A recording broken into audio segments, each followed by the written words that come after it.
Hello, my bookish stars. I wanted to come on because I started a new book. And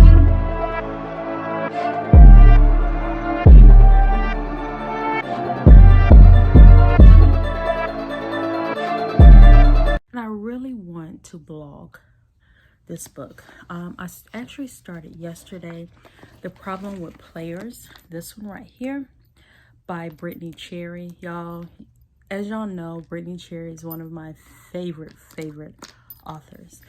And I'm so excited because in 2 weeks, The Air He Breathes is coming in movie, y'all. I'm so excited.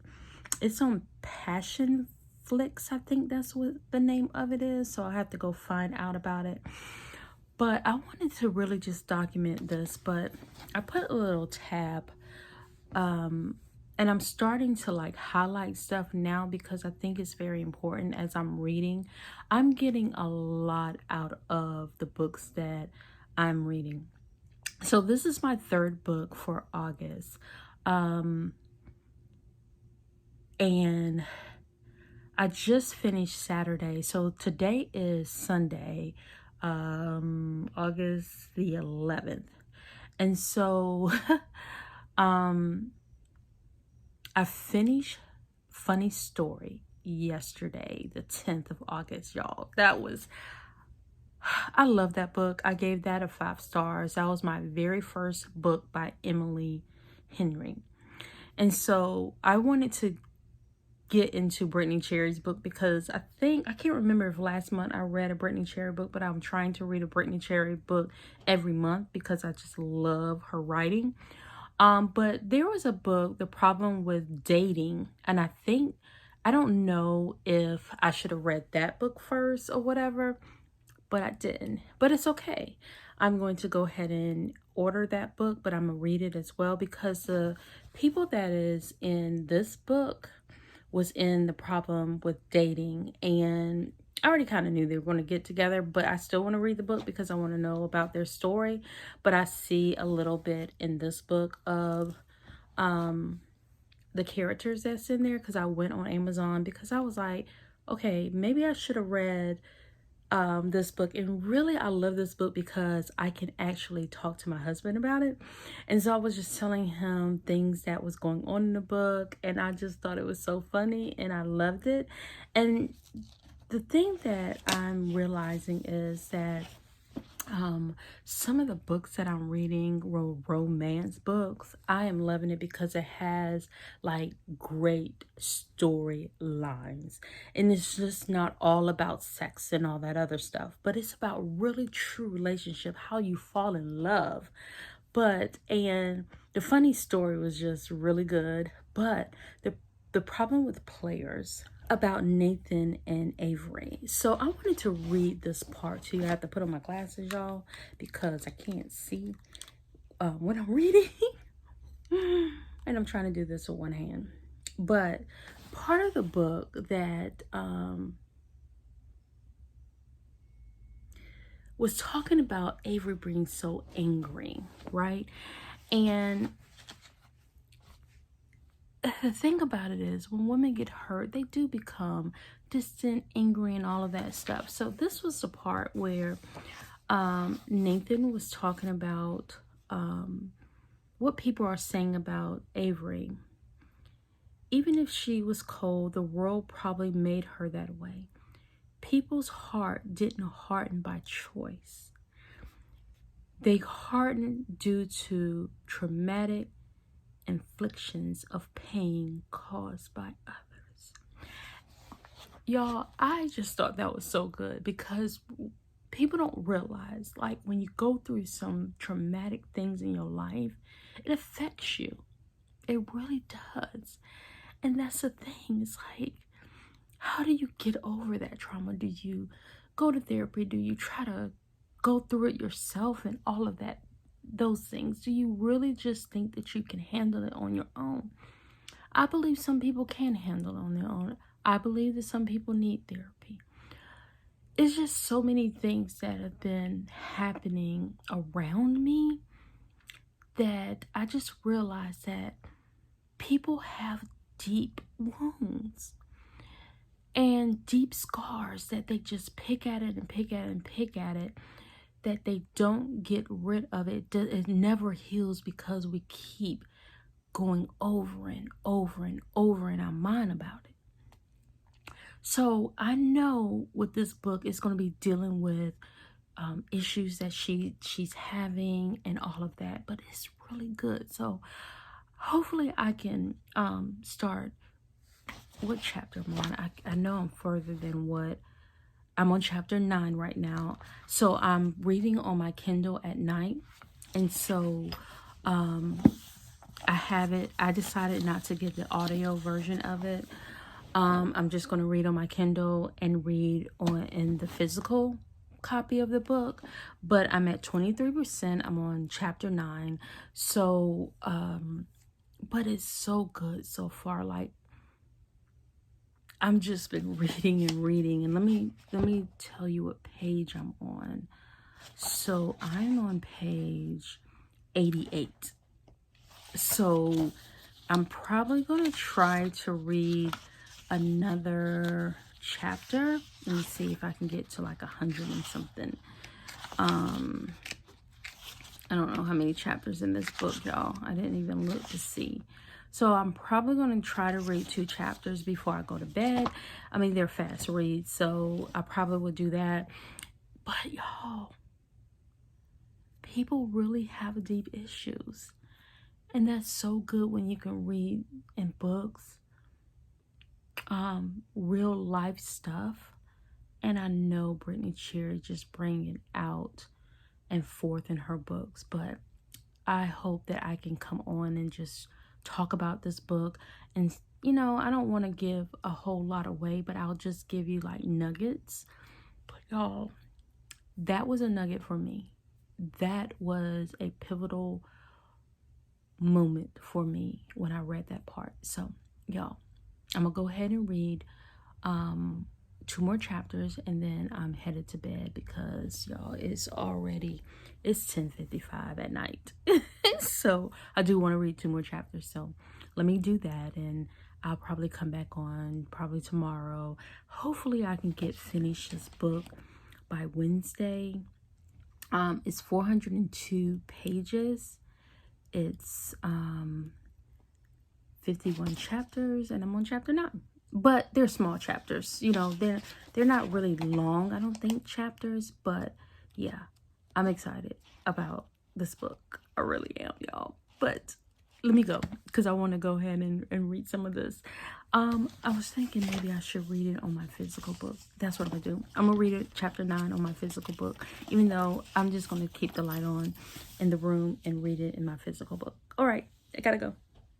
So y'all, it's another day. I think I started filming maybe Saturday or Sunday. I can't remember, but maybe Friday. I don't know. But today is Wednesday, and I wanted to make sure I finished this book, which is The Problem with Players by Brittany Cherry. I finished this book, and I'll tell you now, I give this book a 5-star. This has, oh gosh, y'all just don't know. This book is awesome to me. I love Brittany Cherry's books because they're realistic. They bring out so many issues, and this book had a lot of issues to impact, and I love her writing for it.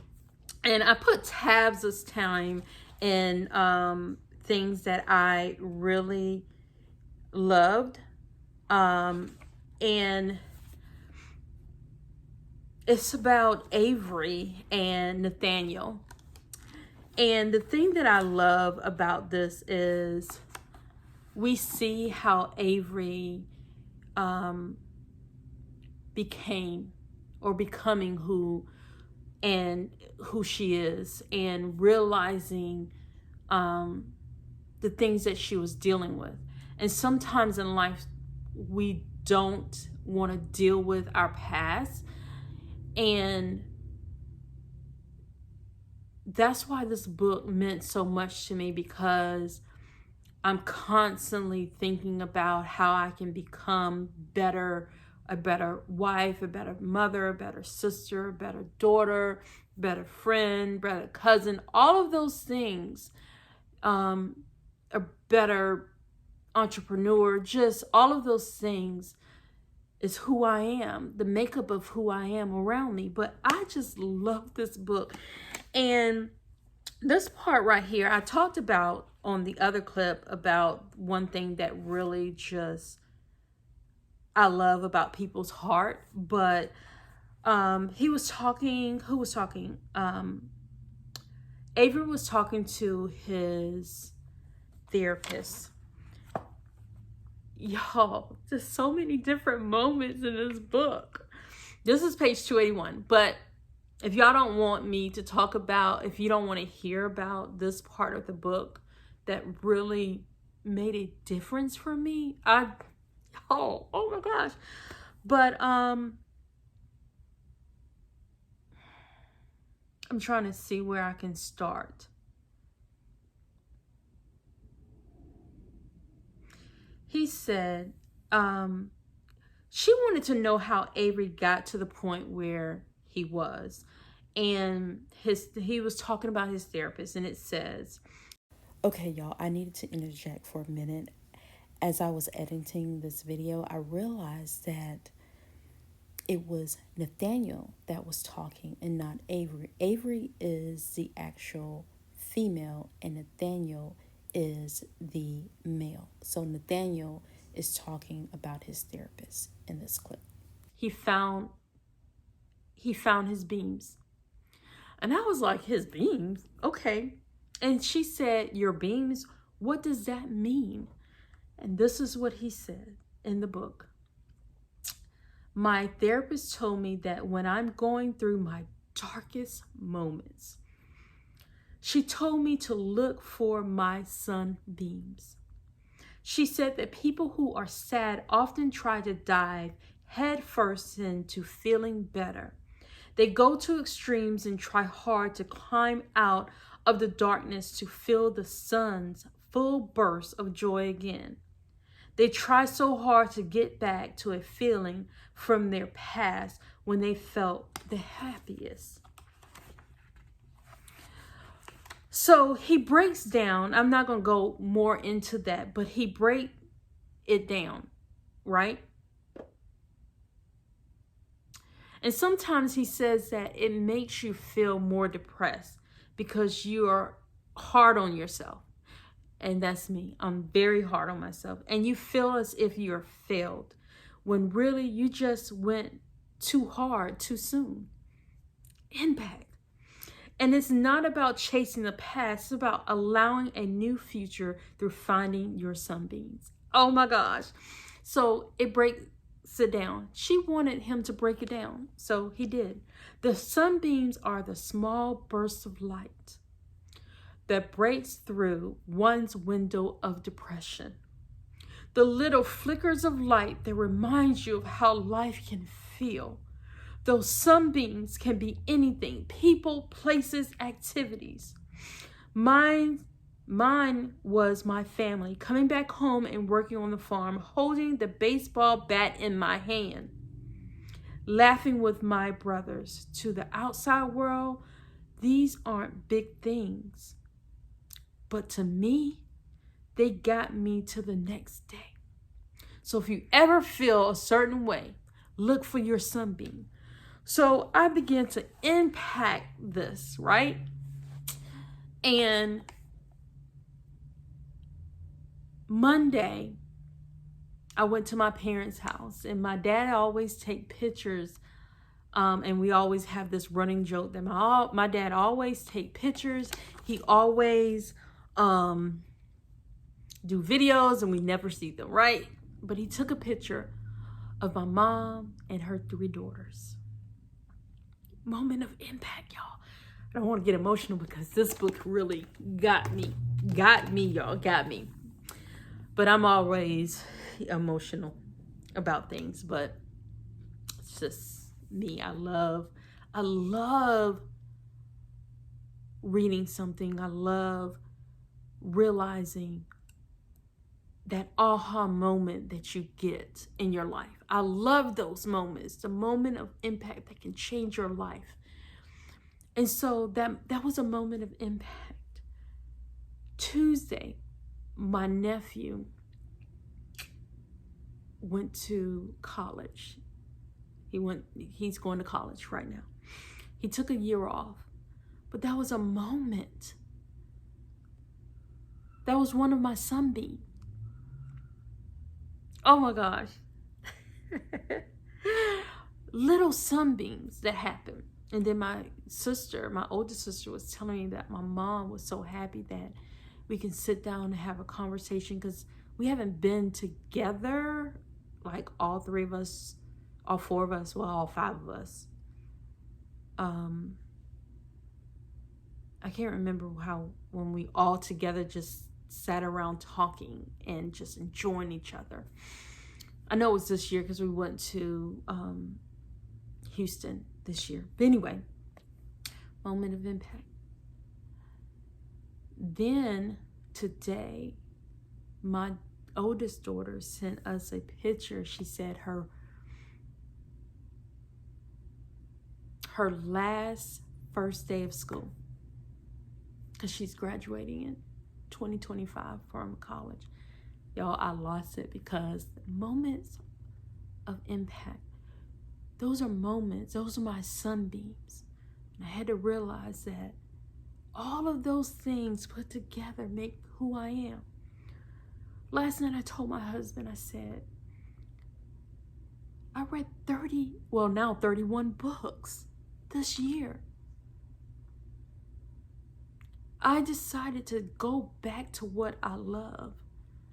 Little things that make me happy. Buying flowers at Publix all the time. I just got some flowers today. Just little sunbeams that make me happy, to make me who I am. And just to have those moments where I'm having 2 kids graduate, one from high school, one from college. Just moments of impact. To have 5 sticker books, y'all. 5 sticker books, but that's another thing. But that was one part that I really love. But also, Avery had a moment with her dad, but it's actually her stepdad, but it's her dad. So I'm not even gonna put a step in it. And he was talking about, because in this book, you always wonder why things happen to you, like why death happens, right? But we all know that death is going to happen. It's so much in this book that you can unpack, y'all. And I can't read all of it because it's the whole page. And so it was talking about grief. He was talking about the opposite of love is indifference. The feeling of emptiness. That's what the opposite of love is. Love always allow you space to feel everything. Joy, bliss, sorrow, pain. Grief is love, Avery. Love and grief go hand in hand. She said, why is this? She was asking her dad this. This isn't the book, y'all, but it was powerful to me. Because grief is the realization that you could care for another so deeply, that your heart could shatter in a million ways, all due to how much you adore another. Being able to feel so deeply is a gift, baby girl. It's the indifference, that the inability to feel, that is the curse. Yo, do y'all understand me? It's scary to feel grief. It's even scarier to feel nothing. Because when you're numb and you feel nothing, that is scary. He flickered his thumb against the bridge of his nose. I once read a quote by a person named Jamie Anderson that says, grief is just love with no place to go. And I felt that deeply. Yet then I realized that the gift of grief is that there are still other types of love that surrounds you. When I had so much grief after losing your mother, I thought I had nowhere else to put some love. But then I saw it within you three girls. My love for her spread into the love I had for you. And don't get me wrong. That doesn't cancel out the love I had for your mother. That grief will always be a part of me. But the love for you girls, that refilled my tank. I think after all these years that what you need, baby girl, you need a refill of your tank. Okay, y'all. When I tell you, powerful, powerful. So, after this, I thought about starting another book tonight, but I was just like, I can't because this was so powerful. And I was going to read Block Shot. I don't know if I really want to read that because that is one of those books. I don't know what I'm going to read, y'all. I might just read Next to Kin, like a thriller book because I don't know if I really want to read Block Shot. I probably need to mix it up a little bit, but y'all. Now, let me tell you what's so funny. Because I didn't know this was a series, right? So I did get the other book. It's called The Problem with Dating. And I did not read that book, but I did purchase it. It's coming, I think, Saturday. But I'm going to read that book because I read the second one. I didn't read the first one. I am going to read it when it comes in. And I did have it on my Kindle.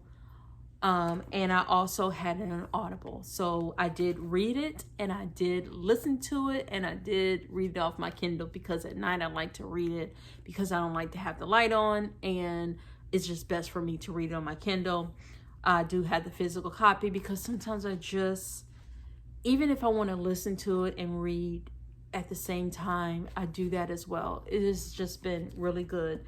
So this is my third book that I've read for the month of August. My first book I read was Pulling Doubles, y'all. Let me tell you something. Every book that I've read this year, I think I read 31 books. Out of the 31 books, I can tell you I DNF 2 books, but then I went back and read one of them. And that really changed because I was just like, oh my gosh, if I read it off of Audible, I might finish it. And I did. And it became a really good read. Y'all, I was like, I'm glad I went back to it. But the other book, I did not go back to it. So out of 31 books, I only had one DNF book. And y'all, every book that I've read, I have really enjoyed. I'm so happy, y'all. And then, funny story, y'all. This 5-star. And I think I can't remember if I Pulling Doubles, which was really good, y'all. I don't know if I gave it a 4. I'll probably give it a 4.5. So 5-star on this one as well. Y'all, when I tell you I'm enjoying why am I clapping, y'all? Enjoying my bookish journey, I am. And so I get to put these back on my shelf because I finished them and I'm excited. So y'all, I will see y'all on my next video because I'm gonna go ahead and close it out because I got so much out of Brittany Cherry's books. And so now I'm ready to read some more of her. And then in about a week and a half, The Air He Breathes is coming on. I think it's Passion Flicks. And I'm ready for it because that book, The Air He Breathes, I love that book. But anyway, y'all take care and I hope that y'all enjoyed this video. And let me know in the comments, what book are you currently reading? And I will see y'all. Bye.